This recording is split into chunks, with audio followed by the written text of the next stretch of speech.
தமிழின் நம்பகமான உலக அரசியல் ஆய்வு. ரஷ்யா உக்ரைன் இது இரண்டாவது போர் மட்டுமே. மூன்றாவது போர் காத்திருக்கிறதா? 2026 ஜூலை நிலவரப்படி ரஷ்யா உக்ரைன் போர் ஏற்கனவே முதலாம் உலகப் போரை விட நீண்ட காலம் நடந்துவிட்டது. அமெரிக்காவின் CSIS ஆய்வு மையத்தின் சமீபத்திய கணக்கெடுப்பின்படி இரு தரப்பிலும் சேர்த்து இறந்தவர்கள், காயமடைந்தவர்கள், காணாமல் போனவர்கள் என மொத்த எண்ணிக்கை 2 மில்லியனை தாண்டிவிட்டது. இது ஸ்டாலின்கிராட் போரை விட கொடூரமான எண்ணிக்கை என்று CNN உள்ளிட்ட ஊடகங்கள் விவரிக்கின்றன. ஆனால் இந்த வீடியோவில் நாம் பேசப்போவது புள்ளி விவரங்களை மட்டுமல்ல. மாஸ்கோவிலும் கீவிலும் உள்ள மூலோகாத நிபுணர்களிடையே பரவலாக விவாதிக்கப்படும் ஒரு அதிர்ச்சிகரமான கோட்பாடு பற்றி. தற்போதைய இந்த போர் முடிந்தாலும் இது முழுமையான முடிவு அல்ல என்பது பற்றி. பல ரஷ்ய உக்ரைனிய மூலோகாதவாதிகளின் பகுப்பாய்வுப்படி ரஷ்யாவுக்கும் உக்ரைனுக்கும் இடையிலான இந்த மோதல் மொத்தமாக 3 போர்களாக பிரிக்கப்படலாம். இதில் தற்போது நடக்கும் முழு அளவிலான படையெடுப்பு இரண்டாவது போர் மட்டுமே. முதல் போர் 2014 தொடங்கியது. உக்ரைனின் யூரோமைடன் போராட்டங்களுக்கு பின் ரஷ்யா கிரிமியாவை இணைத்துக் கொண்டு டோன்பாஸ் பகுதியில் பிரிவினைவாதிகளை ஆதரித்த குறைந்த தீவிர போர். இரண்டாவது போர் 2022 தொடங்கிய முழு அளவிலான படையெடுப்பு.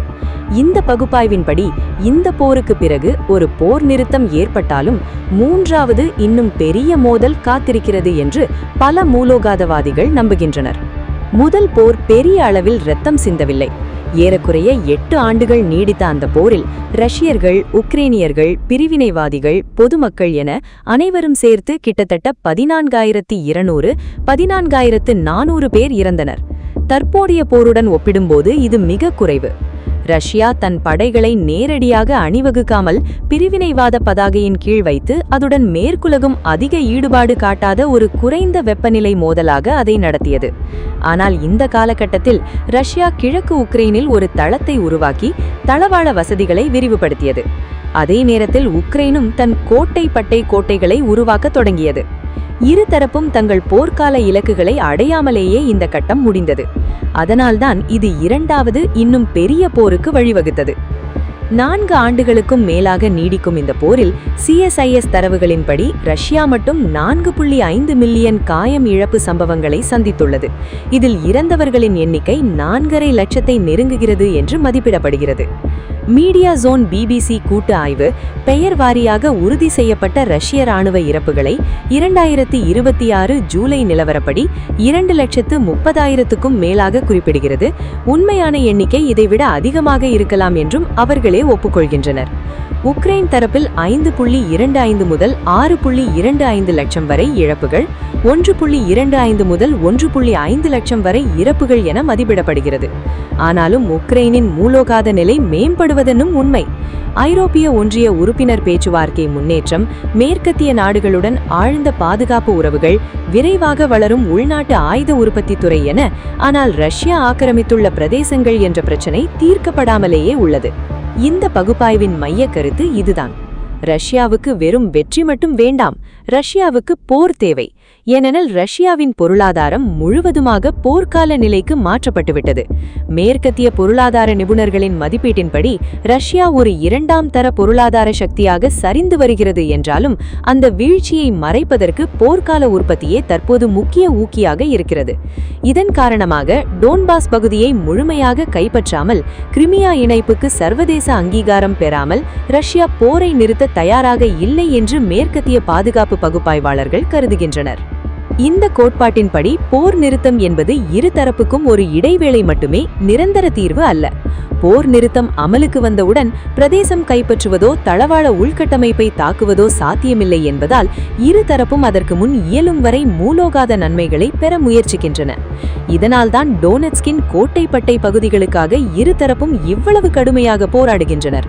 ரஷ்யாவுக்கு அது எதிர்கால எல்லை கோட்டையாகவும் உக்ரைனுக்கு அது இழக்கக்கூடாத பாதுகாப்பு சுவராகவும் கருதப்படுகிறது. அரசியல் அறிவியலில் ஒரு பொதுவான கருத்து உண்டு. இரு நாடுகளும் எதிர்கால போரை தவிர்க்க முடியாது என்று நம்பும்போது அந்த நம்பிக்கையே அந்த போரை உண்மையாக்கும் வாய்ப்பை அதிகரிக்கிறது. ஏனெனில் அந்த நம்பிக்கை ஆயுத குவிப்பு, இராணுவ கட்டமைப்பு, நாட்டிய அடையாள அரசியல் என அனைத்தையும் அந்த வருங்கால மோதலை மையமாக வைத்தே வடிவமைக்கிறது. இந்த வடிவமைப்பு ரஷ்யாவிலும் உக்ரைனிலும் வெவ்வேறு விதங்களில் வெளிப்படுகிறது. அடுத்த பகுதியில் அதை பார்ப்போம். உக்ரைன் அதிபர் ஜெலென்ஸ்கி இந்த போரை ஒரு தலைமுறை பிரச்சனை என்று அடிக்கடி விவரிக்கிறார். ரஷ்யாவுக்கும் உக்ரைனுக்கும் இடையிலான ஒரு அடிப்படை முரண்பாடு தற்போதைய தலைமுறையாலோ அல்லது அடுத்த தலைமுறையாலோ தீர்க்கப்பட வேண்டும் என்ற வகையில்.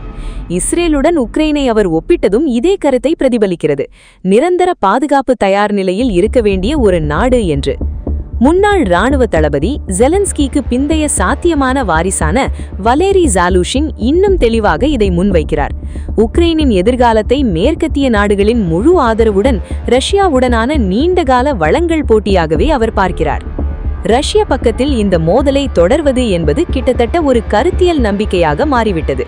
அலெக்சாண்டர் டூகின் போன்ற செல்வாக்குமிக்க அரசியல் தத்துவவாதிகள் தசாப்தங்களாக ஒரு பரந்த யூரேஷிய பேரரசு பற்றிய கருத்தை பரப்பி வருகின்றனர். உக்ரைன் மீண்டும் ரஷ்யாவுடன் இணைக்கப்படாமல் அது சாத்தியமில்லை என்பது அவரது கருத்து. முன்னாள் அதிபர் தமித்ரி மெத்வதேவ், அரசியல் விஞ்ஞானி செர்கே கராகனோ உள்ளிட்ட பலரும் இதே கருத்தை பல வடிவங்களில் முன்வைத்திருக்கின்றனர். இந்த குரல்கள் அனைத்தும் ஒரு பொதுவான முடிவை நோக்கி சுட்டிக்காட்டுகின்றன என்று மேற்கத்திய பகுப்பாய்வாளர்கள் விளக்குகின்றனர்.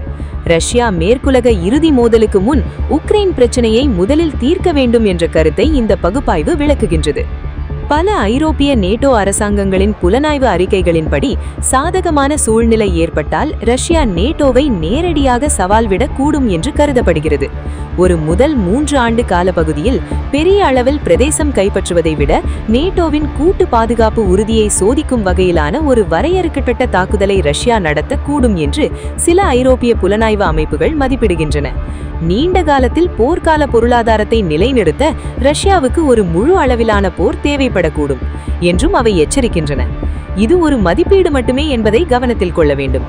ஆனால் இந்த அச்சம்தான் ஐரோப்பிய நாடுகள் உக்ரைனுக்கான உடனடி அமைதி ஒப்பந்த முயற்சிகளை எச்சரிக்கையுடன் அணுக காரணமாக இருப்பதாக கூறப்படுகிறது. போர் நிறுத்தம் நடந்தால் உக்ரைன் தன் இராணுவத்தை வெளிநாட்டு முதலீட்டுடன் மாடர்னைஸ் செய்யவும், டினிப்ரோ நதிக்கரையோரம் தன் பாதுகாப்பு அடுக்குகளை வலுப்படுத்தவும், நேட்டோ மெம்பர்ஷிப் அந்தஸ்து அல்லது வலிமையான கூட்டணி உறுதிகளை பெறவும் முனையும் என்று எதிர்பார்க்கப்படுகிறது.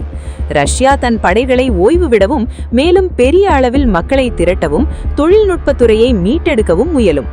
இரு நாடுகளுமே இளைஞர் மக்கள் தொகை நெருக்கடியை எதிர்கொள்கின்றன என்பதும் குறிப்பிடத்தக்கது. குறிப்பாக ரஷ்யா தன் இளம் தலைமுறையின் பெரும் பகுதியை ஏற்கனவே இந்த போரில் இழந்துவிட்டதாக பகுப்பாய்வாளர்கள் சுட்டிக்காட்டுகின்றனர். இந்த பகுப்பாய்வு முழுக்க முழுக்க உறுதியானது அல்ல. எதிர்காலம் யாருக்கும் தெளிவாக தெரியாது. ஆனால் இது ஒரு முக்கியமான எச்சரிக்கை. இந்த போரின் முடிவு என்பது இந்த ஆண்டோ அடுத்த ஆண்டோ முடிந்தாலும் அது ரஷ்யா உக்ரைன் மோதலின் இறுதி முடிவாக இருக்காது என்று பல மூலோகாதவாதிகள் நம்புகின்றனர். இதனால்தான் உக்ரைன் பக்கத்திலிருந்து பிரதேச சலுகைகள் அல்லது இராணுவ வரம்புகள் தொடர்பான சமரசத்தையும் ஏற்க தயங்குகிறது என்று விளக்கப்படுகிறது. இந்த கோட்பாடு சரியானதா என்பது காலம்தான் புரிவிக்கும். ஆனால் ஒரு விஷயம் தெளிவு: இந்த போரின் முடிவு என்பது அமைதி என்று அர்த்தமில்லை, இடைவேளை என்று அர்த்தமாக இருக்கலாம். இது போன்ற ஆழ்ந்த புவியியல் அரசியல் பகுப்பாய்வுகளை தவறாமல் பார்க்க சேனலை சப்ஸ்கிரைப் செய்யுங்கள். இந்த வீடியோ பிடித்திருந்தால் லைக் செய்யுங்கள். உங்கள் கருத்துக்களை கமெண்ட் பாக்ஸில் பகிருங்கள். அடுத்த வீடியோவில் மீண்டும் சந்திப்போம்.